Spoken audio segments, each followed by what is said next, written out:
আকাশে মেঘের ঘনঘটা, সামনে বাড়তে পারে আরো দুর্যোগ।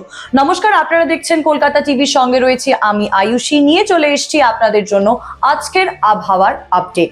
জুলাই মাস জুড়েই কিন্তু বৃষ্টি হয়েছে, পশ্চিম বাংলায় কিন্তু টানা বৃষ্টি হয়েছে। তবে আগস্ট মাসেও কিন্তু বৃষ্টির থেকে রেহাই পাবে না পশ্চিম বাংলার মানুষ। কলকাতা সহ গোটা দক্ষিণবঙ্গে কিন্তু শুরু হতে চলেছে টানা ঝড় বৃষ্টির একটা পর্ব। আবহাওয়া দফতরের পূর্বাভাস বলছে আগামী শনিবার পর্যন্ত কিন্তু রাজ্যের একাধিক জেলায় কিন্তু ভারী থেকে অতি ভারী বৃষ্টি হতে পারে। দক্ষিণবঙ্গের প্রায় সব জেলাতেই কিন্তু শুক্রবার পর্যন্ত জারি রয়েছে হলুদ সতর্কবার্তা। তার সঙ্গে বলা হয়েছে বইতে পারে 40 থেকে 50 কিলোমিটার প্রতি ঘন্টা বেগে ঝোড়ো হাওয়া। বৃহস্পতিবার ভারী বৃষ্টির সম্ভাবনা রয়েছে কোন কোন জায়গায় তাও জানিয়ে রাখবো আপনাদের। হাওড়া, হুগলি, পশ্চিম মেদিনীপুর, পুরুলিয়া, বাঁকুড়া এবং পূর্ব ও পশ্চিম বর্ধমান।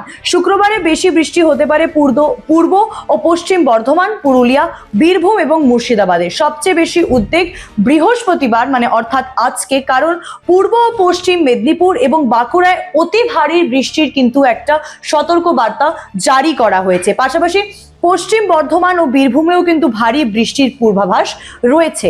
এরই মধ্যে বিকেল 3টে থেকে পশ্চিম বর্ধমান, বাঁকুড়া, পশ্চিম মেদিনীপুর এবং ঝাড়গ্রামের জন্য কিন্তু লাল সতর্কতা জারি করা হয়েছে আবহাওয়া দফতরের পক্ষ থেকে।